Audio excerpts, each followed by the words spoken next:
Assalamualaikum warahmatullahi wabarakatuh. Halo semuanya, bagaimana kabarnya kalian hari ini? Semoga kalian sehat selalu dan tetap semangat pokoknya. Mohon maaf, suara saya rada bindeng, itu karena badan kurang sehat dan kalian harus jaga kesehatan ya. Untuk mempersingkat waktu, kita langsung aja ke materi. Nah, pada hari ini materi berkaitan dengan masalah ekonomi. Kemarin kita telah mempelajari kelangkaan dan ini ada masalah ekonomi yaitu mengenai kebutuhan. Nah, hari ini kita akan mempelajari mengenai kebutuhan.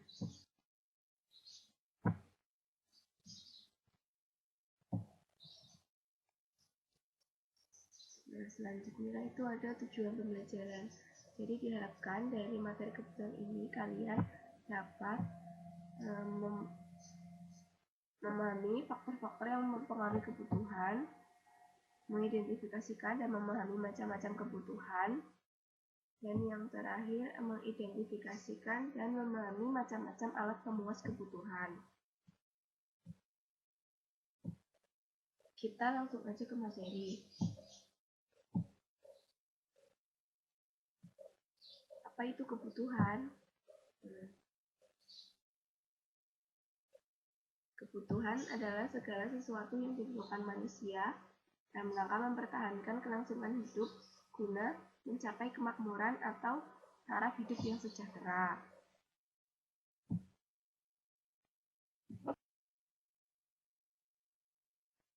Kemudian selanjutnya ada faktor-faktor yang mempengaruhi kebutuhan. Yang pertama ada peradaban, yang kedua ada lingkungan, yang ketiga ada adat istiadat, dan yang keempat ada agama. Kita akan bahas satu persatu. Peradaban. Peradaban ini juga faktor yang mempengaruhi kebutuhan. Kenapa? Karena pada zaman dahulu ini, misal pada zaman nenek moyang, itu kebutuhannya berbeda dengan zaman sekarang. Nah, kebutuhan zaman dahulu itu hanya memenuhi makan, pakaian, rumah yang sederhana. Sedangkan kebutuhan zaman sekarang itu seiring dengan perkembangan teknologi juga nggak hanya membutuhkan makan, pakaian, rumah, tapi juga HP ataupun gadget, kuota, pulsa, dan sebagainya. Selanjutnya ada lingkungan. Nah, lingkungan ini juga mempengaruhi perbedaan kebutuhan manusia.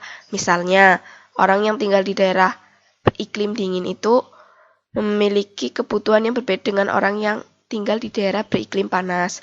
Kalau beriklim dingin, misalnya dia membutuhkan pakaian yang tebal seperti jaket.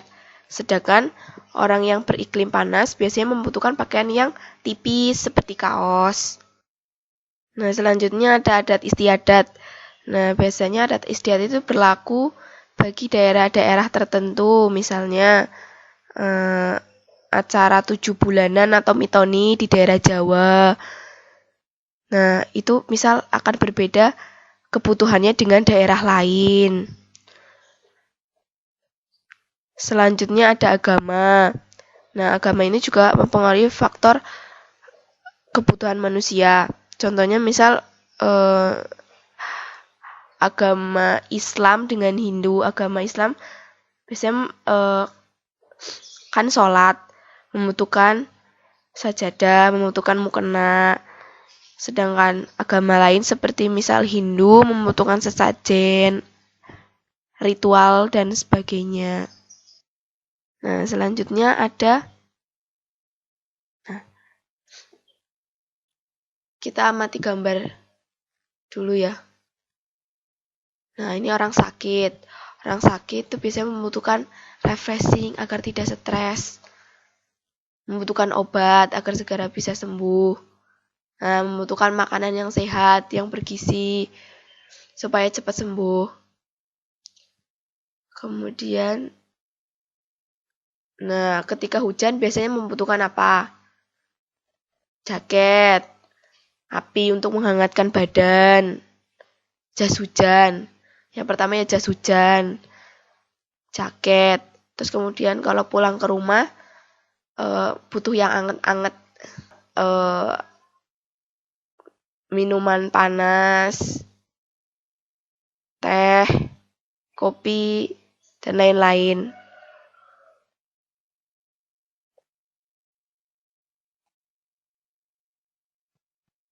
Nah, dari gambar yang kalian lihat tadi itu merupakan macam-macam kebutuhan. Nah, kebutuhan sendiri itu ada berdasarkan tingkat intensitasnya, berdasarkan sifatnya, berdasarkan subjeknya, dan berdasarkan waktu. Yang pertama, berdasarkan tingkat intensitasnya. Itu dibagi menjadi 3, primer, sekunder, tersier.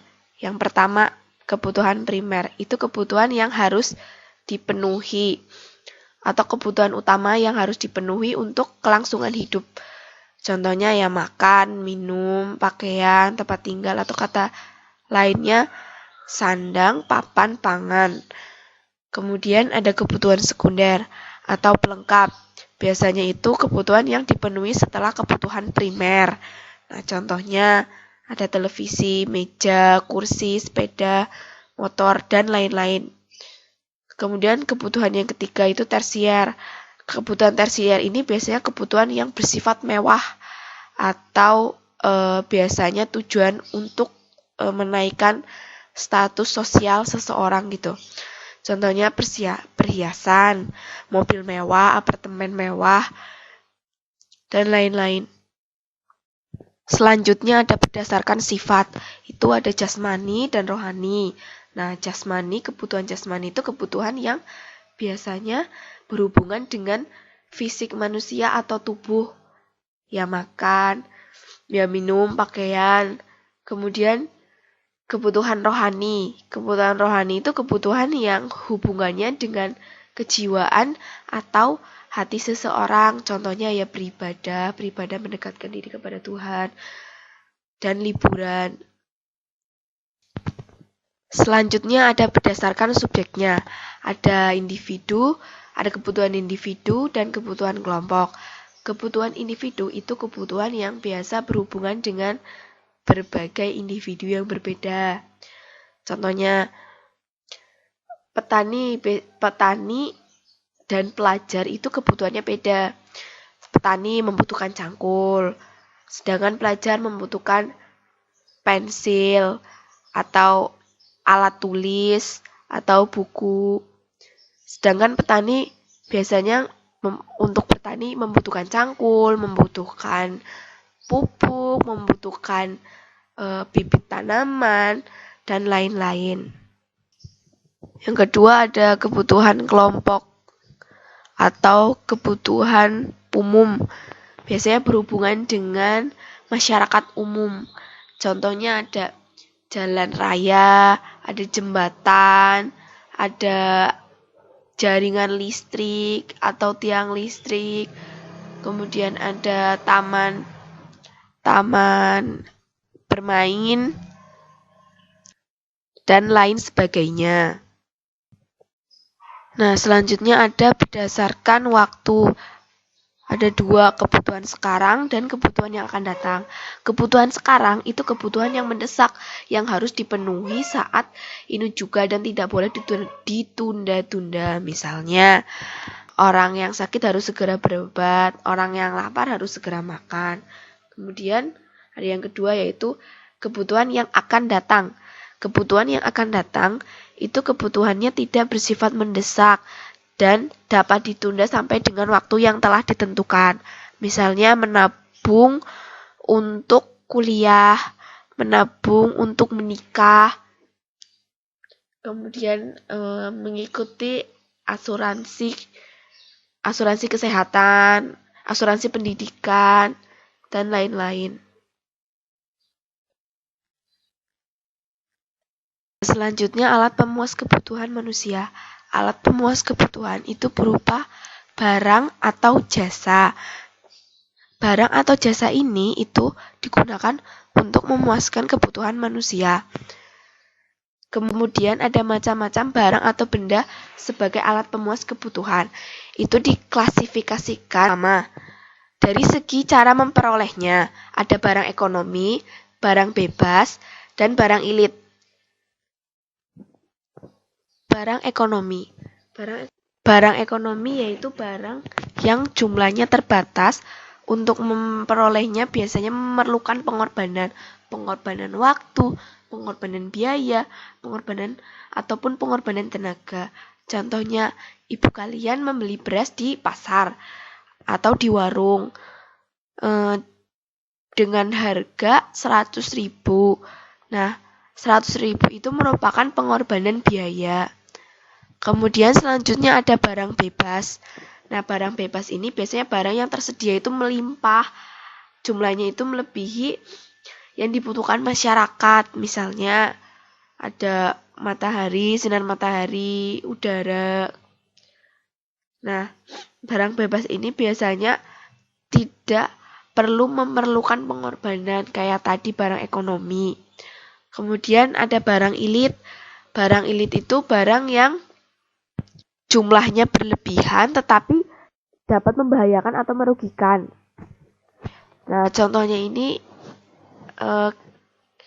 air hujan. Air hujan misal ditampung untuk mencuci motor.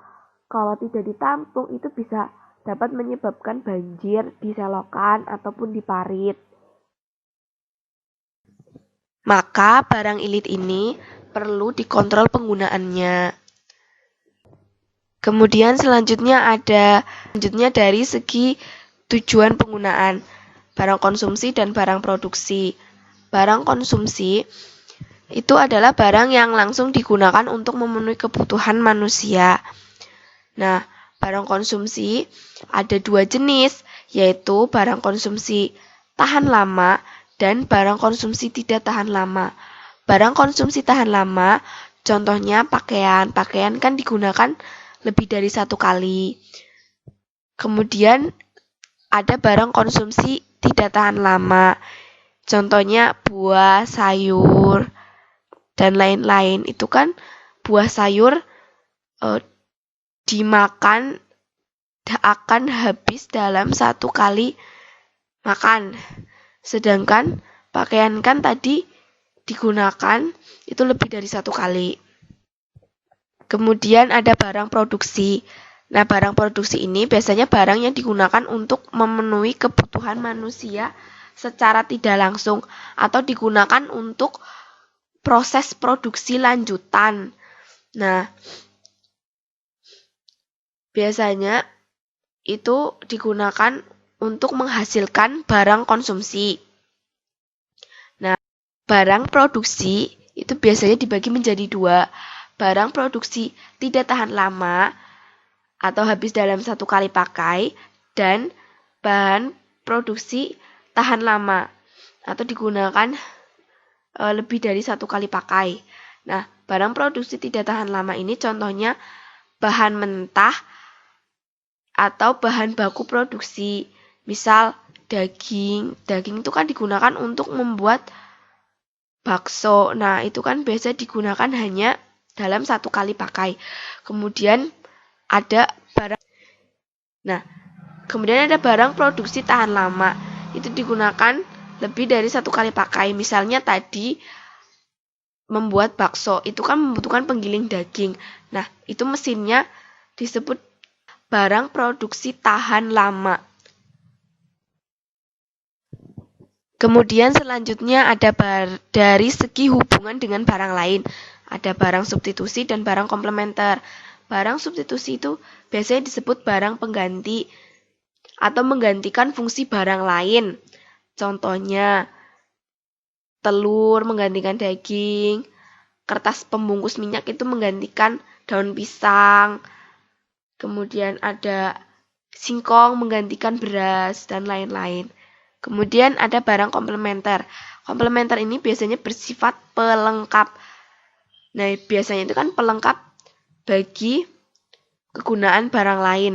Nah, contohnya itu misal ada tinta dengan ballpoint, bensin dengan motor atau bensin dengan mobil, kopi dengan gula, dan lain-lain. Kemudian selanjutnya ada macam-macam alat pemuas kebutuhan yang keempat, yaitu dari segi proses pembuatannya. Ada barang mentah, barang setengah jadi, dan barang jadi. Biasanya barang mentah itu belum dilakukan pengolahan terlebih dahulu. Misalnya tadi daging. Daging itu kan bahan mentah untuk membuat bakso. Kemudian ada getah karet. Itu untuk pembuatan ban dan lain-lain. Kemudian ada barang setengah jadi. Nah, barang setengah jadi biasanya sudah melewati proses tahap tertentu tetapi belum menjadi barang yang siap pakai. Nah, contohnya misal benang. Benang kan untuk digunakan membuat pakaian. Kemudian tepung beras untuk membuat gorengan. Kemudian ada barang jadi.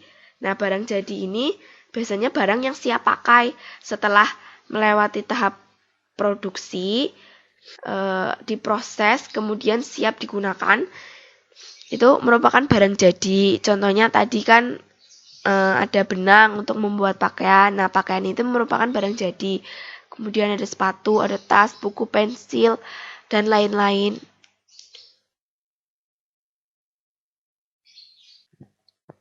Selanjutnya ada dari segi cara penggunaan. Ada barang publik dan barang pribadi. Nah, barang pribadi ini digunakan untuk kebutuhan pribadi. Contohnya tabungan, rumah, motor, mobil, dan lain-lain. Kemudian ada barang publik. Barang publik itu biasanya kepentingan untuk masyarakat umum atau banyak orang.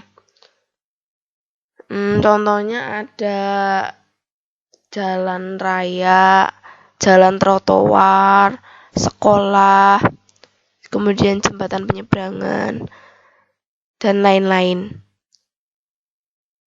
Kemudian dari segi yang terakhir, dari segi bentuk dan sifat, ada barang tetap dan barang bergerak. Barang tetap itu barang yang sifatnya tetap dan tahan lama. Contohnya gedung, mesin, pabrik, dan tanah. Kemudian ada barang bergerak, itu barang yang sifatnya tidak tetap dan masa pakainya pendek. Contohnya buah, sayur, beras, dan lain-lain. Nah, tadi macam-macam alat pemuas kebutuhan itu ada 6. Nah, cukup sekian dari saya, kurang lebihnya mohon maaf. Wassalamualaikum warahmatullahi wabarakatuh.